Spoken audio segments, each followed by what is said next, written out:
शीतल phone पर बात करते हुए रोए जा रही थी। उधर से उसकी माँ उसे समझाते हुए चुप करवा रही थी। मम्मी, मेरे काले रंग के लिए यहाँ सब मुझे ताने देते हैं। इसमें मेरी क्या गलती है अगर मैं काले रंग की हूँ? क्या काले रंग के लोग इंसान नहीं होते?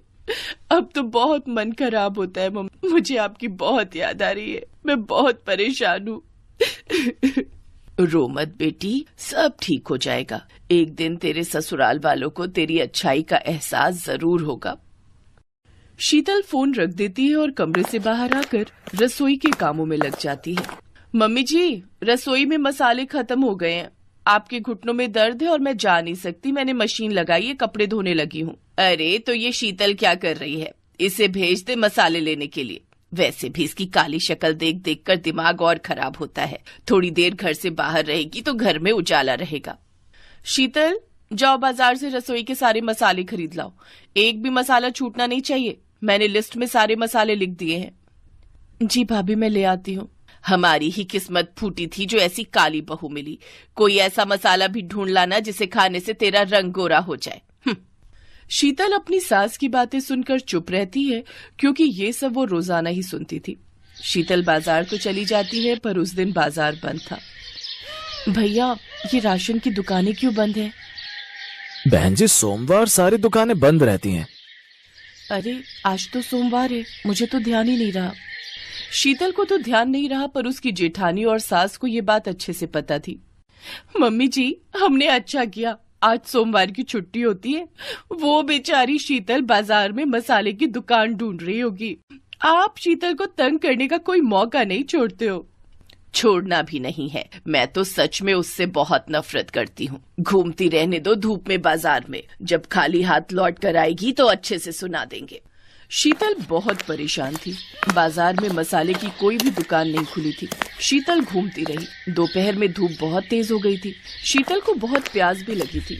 वो एक दुकान से पानी खरीदने जाने लगी तो उसने सड़क के किनारे एक बूढ़ी औरत को बेहोश देखा। हे भगवान, ये कौन है? बेचारी लगता है धूप से बेहोश हो गई है। मैं भैया से पानी खरीद कर लाती हूँ। भैया, जरा एक बोतल पानी देना। शीतल पानी की बोतल लेकर उस औरत के पास जाती है और उसके मुंह पर थोड़ी सी पानी के छींटे डालती है। औरत होश में आ जाती है। शुक्रिया बेटी, तुम्हें देखकर बहुत अच्छा लगा। तुमने मेरी मदद की। आज के जमाने में कौन किसी की परवाह करता है। बेटी, एक काम और कर दो। कुछ दूरी पर मेरा घर है, मुझे वहाँ तक छोड़ दो। बहुत कमजोरी महसूस हो रही है। क्यों नहीं दादी माँ, जरूर, चलिए। शीतल उन बूढ़ी औरत को उनके घर तक छोड़ देती है। बातों बातों में शीतल अपने बारे में बात करती है। बेटी, मैं तुम्हें बताना चाहती हूँ कि किसी जमाने में मैं एक मशहूर जादूगरनी थी। अब उम्र के साथ मैंने जादू करना छोड़ दिया है, पर मैं तुम्हारी मदद जरूर करूँगी। बेटी, मैं तुम्हें जादुई मसाले दूंगी। उन मसालों के इस्तेमाल करने से घर पर सभी लोगों का व्यवहार तुम्हारे लिए अच्छा हो जाएगा। सब तुमसे बहुत प्यार से बात करेंगे और सब ये भूल जाएंगे कि तुम्हारा रंग काला है। इससे तुम्हारी जिंदगी में खुशियाँ आ जाएंगी। पर एक बात का ख्याल रखना बेटी, ये मसाले हमेशा जादुई रहेंगे, पर हर रविवार की रात इन मसालों का जादू काम नहीं करेगा। इसलिए तुम्हें बहुत सावधानी रखनी है। तुम्हें उस रात किसी के भी सामने नहीं जाना, नहीं तो फिर से सब कुछ पहले जैसा हो जाएगा। उसके बाद ये मसाले अपना जादू नहीं दिखा पाएंगे। मैं ध्यान रखूंगी दादी माँ। आपका बहुत बहुत शुक्रिया, आपने मेरी सारी चिंता दूर कर दी। शीतल वो जादुई मसाले लेकर घर आ जाती है। मसाले इतने सुगंधित थे कि उसकी सास और जेठानी कुछ बोल ही नहीं पाए।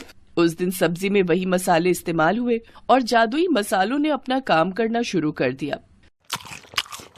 वाह, क्या सब्जी बनाई है शीतल बहू। चलो अब तुम भी बैठकर खा लो। सुबह से काम में लगी हुई थी। सारे सामान भी खरीद कर लाई हो घर के लिए। हाँ, बाकी की रोटियां मैं बना लेती हूँ। तुम भी बैठो और सबके साथ खाओ। शीतल हैरान रह गई। जादुई मसाले के जादू की वजह से उसकी सास और जेठानी उससे खूब प्यार से बात करने लगी।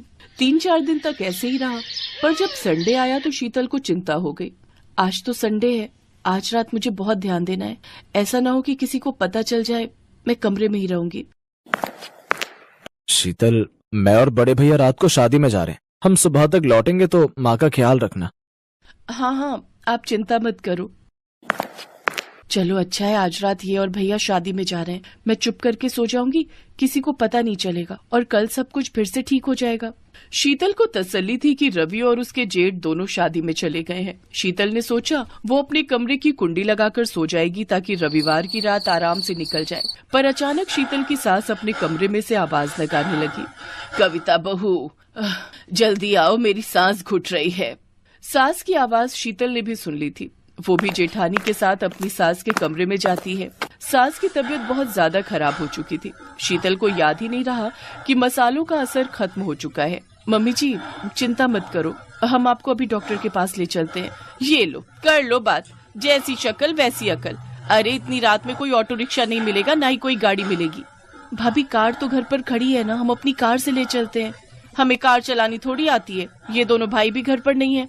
भाभी मुझे ड्राइविंग आती है, आप टेंशन मत लो। चलिए मम्मी जी, मैं आपको डॉक्टर के पास ले चलती हूँ। शीतल ने बिना देर किए अपनी सास को कार में लिटाया और कार चलाकर अस्पताल ले गई। समय पर इलाज मिलने से सास की तबीयत में सुधार हो गया। पर ये क्या, मसालों का असर तो हट चुका था, फिर भी सास आज अपनी बहू शीतल की तारीफ कर रही थी। मुझे माफ कर दो बहू, मैंने हमेशा तुम्हारे काले रंग का मजाक उड़ाया, पर तुम तो सर्वगुण संपन्न हो। ये बात मुझे कल पता चल गई कि तुम हमारे लिए कितना सोचती हो। हम तुम्हें कितने ताने देते हैं, फिर भी तुम हमारी भलाई देखती हो। कविता, अपनी देवरानी से अब गलत बात मत करना, शीतल बहुत अच्छी है। हाँ मम्मी जी, अब नहीं करेंगे।